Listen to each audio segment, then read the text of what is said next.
Hurmatli obunachilar, bir o'qish jarayonini ham bir shunday ko'raylik, ha.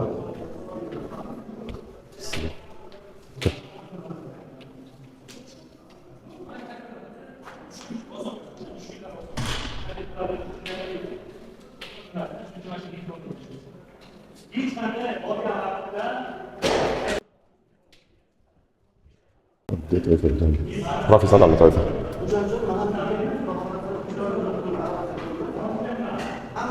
Hamma gruppa zabit etibdi. O'qish jarayonlarini ko'rib oldik.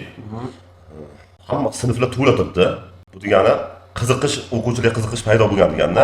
Oldin avtoshkolalarga borsa, bitta ikkita odam bo'laydi-da. Obunachilarimizdan savollar tushyapti-da.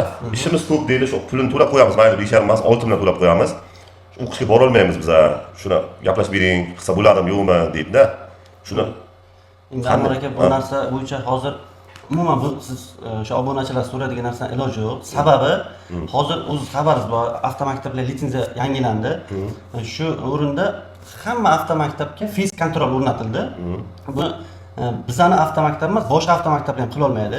Undan ko'ra Anvar aka o'sha obunachilarimizga ayting, to'g'ri kelib kassaga to'lovni qilib, chipta olib, mashg'ulotlar ham qarang juda qulay vaqtlar, o'zlarini vaqtiga mo'ljallab, mana 3 ta smenada olib boramiz. Ertalab soat 8 dan 11:30 gacha, obeddan keyin 2 dan 5 gacha, kechki smenamiz 5 dan 8 gacha, ya'ni o'sha 12:00 dan 20:00 gacha olib boriladi.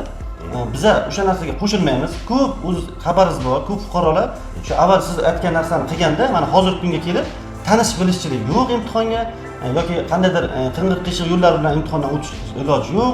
Shuning uchun mana qancha fuqarolarimiz sarson bo'lib yuribdi. O'sha fuqarolarimiz hozir bizga keladi, bir imtihonga kirish emas, 2 emas, 5 marta, 6 martalab imtihondan yiqilib chiqqan o'zimiz guvoh bo'lyapmiz. Shuning uchun narxi ham bir xuddi shunday. Birinchi marta imtihon topshirsangiz 1 million so'm to'laysiz, ikkinchi marta va undan ortiq qayta imtihon topshirish 1 million 200 ming so'm to'lab belgilangan.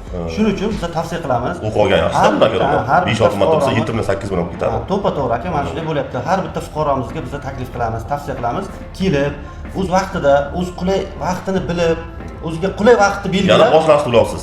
Boshlang'ich to'lovsiz, o'ziga qulay vaqtda kelib, mana aytaylik kimdir ishlaydi, soat 5 ga ishdan chiqadi aka. Kechki soat 12:00 dan ishdan chiqadi. O'shanda kechki smenada kelib o'qisa bo'ladi. Qulay vaqt belgilab qo'yamiz. Kelib, mashg'ulotga o'z vaqtida qatnashib, qarang, yana shunday chiroyli belgilaganmiz, haftasiga 3 kun.